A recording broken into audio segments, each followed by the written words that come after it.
ladies and gentlemen, the President of the United States.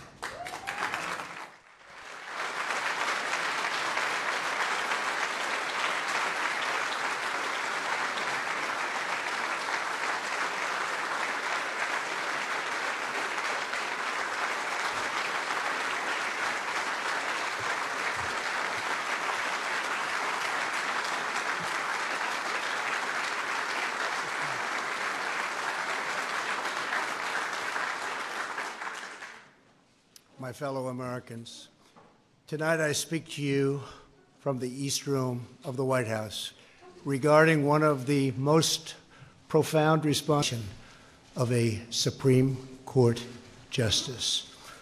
I've often heard that other than matters of war and peace, this is the most important decision a president will make. The Supreme Court is entrusted with the safeguarding of the crown jewel of our republic, the Constitution of the United States. 12 days ago, Justice Anthony Kennedy informed me of his decision to take senior status on the Supreme Court, opening a new vacancy. For more than 4 decades, Justice Kennedy served our nation with incredible passion and devotion. I'd like to thank Justice Kennedy for a lifetime of distinguished service.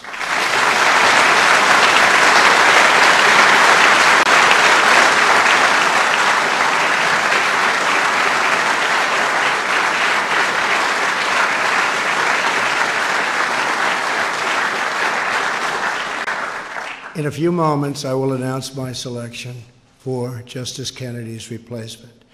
This is the second time I have been faced with this task. Last year, I nominated Judge Neil Gorsuch to replace the late, great Justice Antonin Scalia.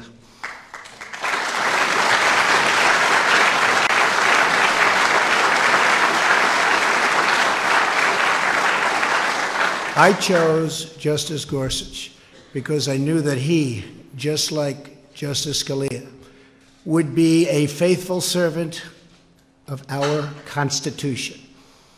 We are honored to be joined tonight by Justice Scalia's beloved wife, Maureen. Maureen?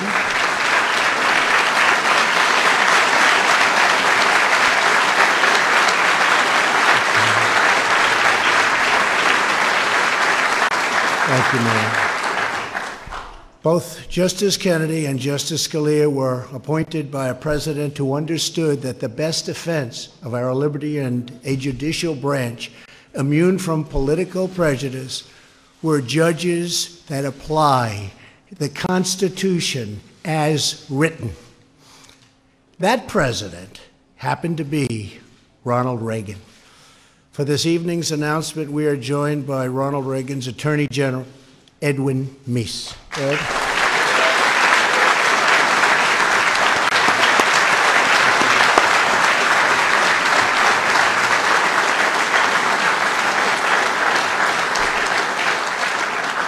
And Ed, I speak for everyone. Thank you for everything you've done to protect our nation's great legal heritage. In keeping with President Reagan's legacy, I do not ask about a nominee's personal opinions. What matters is not a judge's political views, but whether they can set aside those views to do what the law and the Constitution require. I am pleased to say that I have found, without doubt, such a person.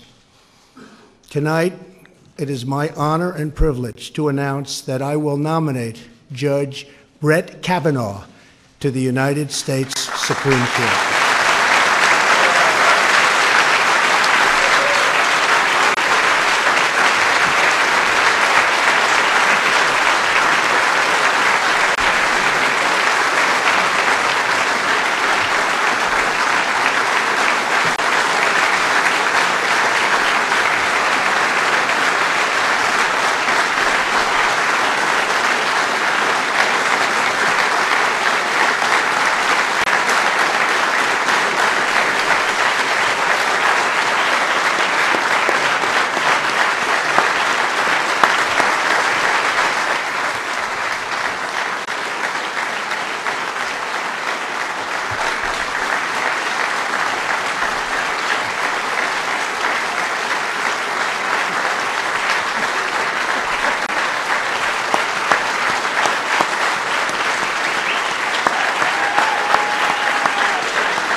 I know the people in this room very well. They do not stand and give applause like that very often, so they have some respect. And Brett's wife, Ashley, and their two daughters, Margaret and Liza, have joined us on the podium, and thank you and congratulations to you as a family. Thank you.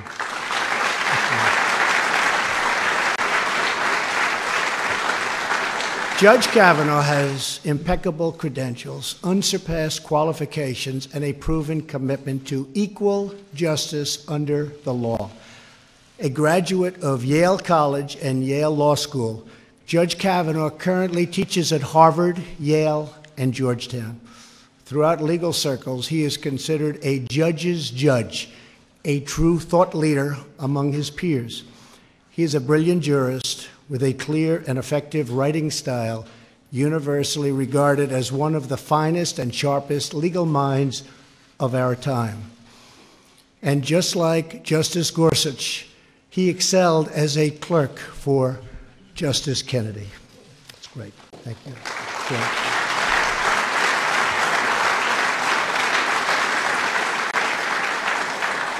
Judge Kavanaugh has devoted his life to public service. For the last 12 years, he has served as a judge on the D.C. Circuit Court of Appeals with great distinction, authoring over 300 opinions which have been widely admired for their skill, insight, and rigorous adherence to the law.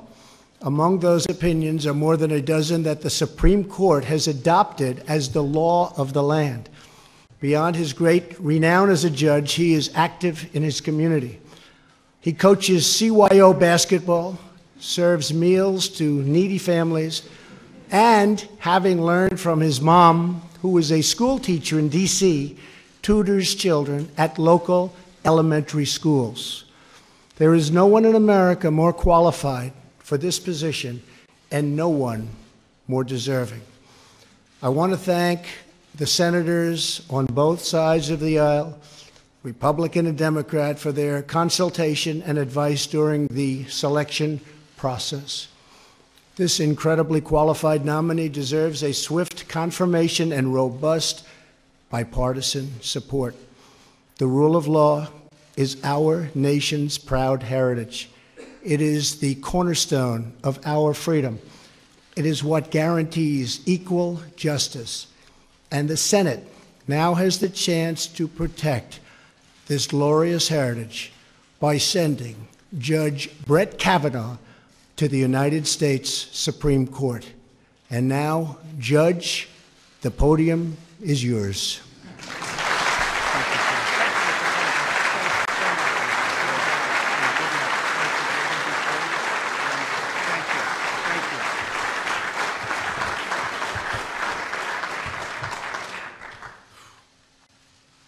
Mr. President, thank you.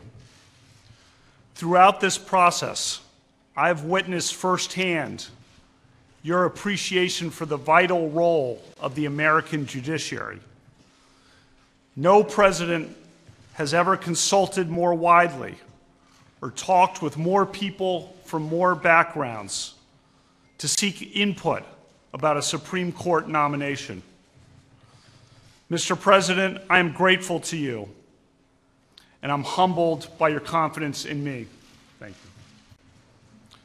30 years ago, President Reagan nominated Anthony Kennedy to the Supreme Court. The framers established that the Constitution is designed to secure the blessings of liberty. Justice Kennedy devoted his career to securing liberty. I am deeply honored to be nominated to fill his seat on the Supreme Court.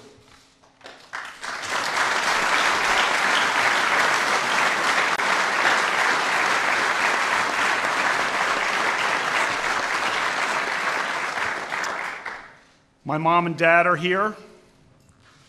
I am their only child. When people ask what it's like to be an only child, I say, it depends on who your parents are.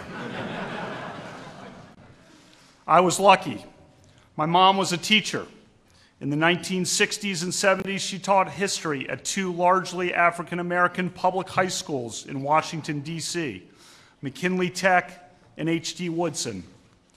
Her example taught me the importance of equality for all Americans. My mom was a trailblazer. When I was 10, she went to law school and became a prosecutor. My introduction to law came at our dinner table when she practiced her closing arguments. Her trademark line was, "Use your common sense. What rings true? What rings false?"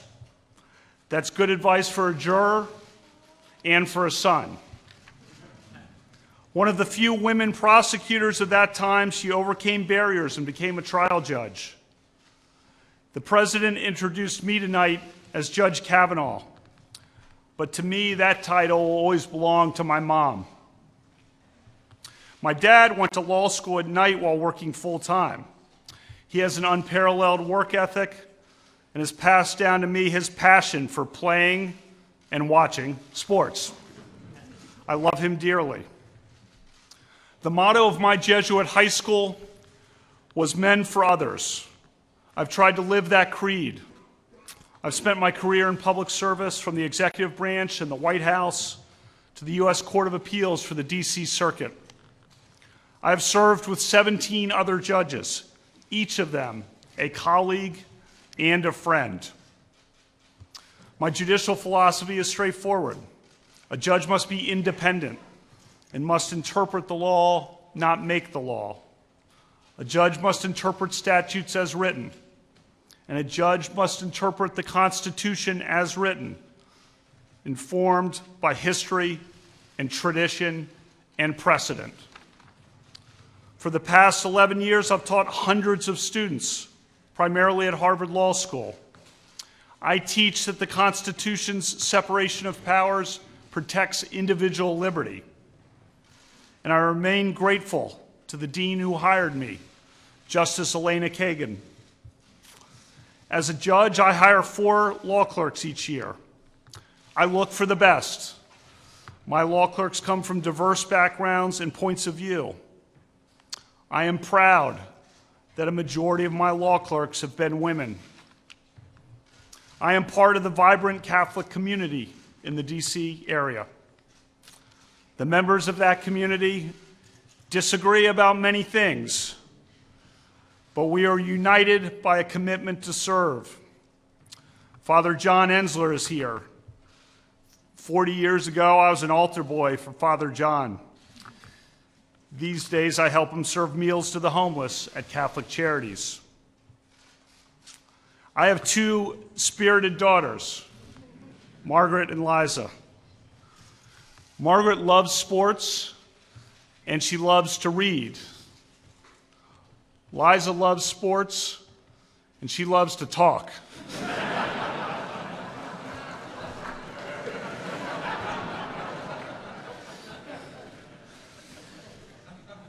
I have tried to create bonds with my daughters like my dad created with me. For the past 7 years, I have coached my daughter's basketball teams.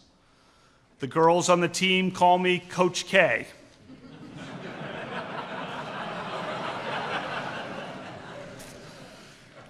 I am proud of our Blessed Sacrament team that just won the city championship.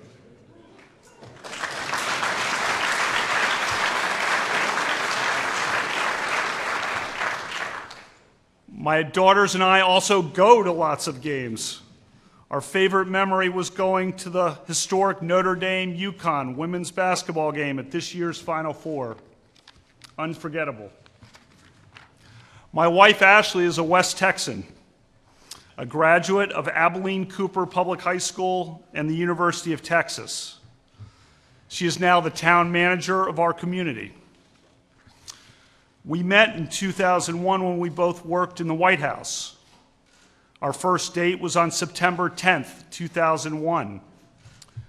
The next morning, I was a few steps behind her as the Secret Service shouted at all of us to sprint out the front gates of the White House because there was an inbound plane. In the difficult weeks that followed, Ashley was a source of strength for President Bush and for everyone in this building. Through bad days and so many better days since then, she has been a great wife and an inspiring mom. I thank God every day for my family.